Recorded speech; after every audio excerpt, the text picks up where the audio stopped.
ইসরায়েলের বিরুদ্ধে মানুষের পুঞ্জীভূত ক্ষোভের বিস্ফোরণ দেখছে বিশ্ব। আন্তর্জাতিক ত্রাণবাহী নৌবহর আটকের প্রতিবাদে একযোগে বিক্ষোভে উত্তাল আমেরিকা থেকে ইউরোপ এশিয়ার বহু দেশ। ইসরায়েলের দূতাবাস ঘেরাওয়ের পাশাপাশি মহাসড়ক আটকে ফিলিস্তিনিদের প্রতি সংহতি জানাচ্ছে নানা ধর্ম ও বর্ণের মানুষ। কোথাও কোথাও হচ্ছে সহিংসতাও। জেনেক্সে শিফট করো, লাইফকে লিফট করো। এই ক্ষোভ গাজার মানুষের জন্য, এই প্রতিবাদ ইসরায়েলি আগ্রাসনের বিরুদ্ধে। গাজাগামী ত্রাণবহরে ইসরায়েলি বাহিনীর তাণ্ডবের পর থেকেই ক্ষোভে ফুঁসে ওঠে ইতালির সাধারণ মানুষ। বৃহস্পতিবার দিনভর বিক্ষোভের পর সন্ধ্যায় তা রূপ নেয় সহিংসতায়। নেপলসের বন্দরে ইসরায়েল থেকে যাওয়া জাহাজ ভিড়তেই সহিংস হয়ে ওঠে পরিস্থিতি। পুলিশের সাথে সংঘর্ষ হয়েছে অন্যান্য শহরেও। শুধু ইতালিই নয়, এদিন বিক্ষোভে উত্তাল হয়ে ওঠে ইউরোপের বেশিরভাগ দেশ। গ্লোবাল সুমুদ ফ্লোটিলার আটক হওয়া মানবাধিকার কর্মীদের মুক্তির দাবিতে ইসরায়েলি দূতাবাস ঘেরাও করে আন্দোলন করেছেন এথেন্সের বাসিন্দারা।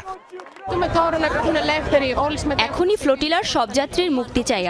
আমরা ফিলিস্তিনের স্বাধীনতার জন্য আওয়াজ তুলতে এসেছি।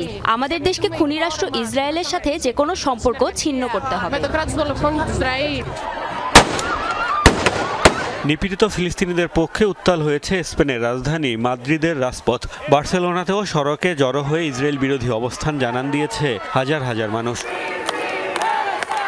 লন্ডনের একটি রেল স্টেশনে বিক্ষোভকারীদের সাথে বেশ কয়েকজন তর্কে জড়ালে ছড়ায় উত্তেজনা। পরে পুলিশের হস্তক্ষেপে নিয়ন্ত্রণে আসে পরিস্থিতি। ইসরায়েলের সবচেয়ে ঘনিষ্ঠ সহযোগী যুক্তরাষ্ট্র সাক্ষী হয়েছে ব্যাপক বিক্ষোভের। লস অ্যাঞ্জেলেসে ইসরায়েলের কনসুলেটের সামনে সড়ক অবরোধ করে প্রতিবাদ জানিয়েছে মার্কিনিরা। গাজাকে বাঁচতে দিন, বোমা বন্ধ করুন। আমি ফিলিস্তিনি নই, আরবও নই, আমি কেবল একজন আমেরিকান যে বিশ্বাস করে যা সঠিক সেটিই হওয়া উচিত এবং ভালোর জয় হওয়া উচিত। তাদের কাছে খাবার নেই, পানি নেই। তাদের পরিচয়ের জন্য তাদের হত্যা করা হচ্ছে। একজন মানুষ হিসেবে জাতি, লিঙ্গ, আদর্শ এবং ধর্মীয় বিশ্বাস সব ভুলেই তাদের আপনার সমর্থন জানাতে হবে।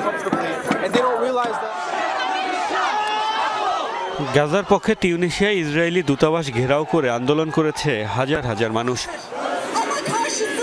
তুরস্কের ইস্তাম্বুলেও ইসরায়েলের কনসুলেট ভবনের সামনে ক্ষোভ প্রদর্শন করেছে বিক্ষুব্ধ জনতা, দিয়েছে যুক্তরাষ্ট্র বিরোধী স্লোগানও। গ্লোবাল ফ্লোটিলা জব্দের প্রতিবাদে উত্তাল হয়েছে লাতিন দেশ ব্রাজিলের রাজপথও।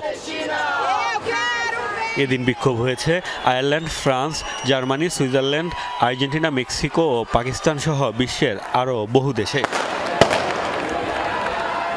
মোস্তফা মাহমুদ, যমুনা নিউজ।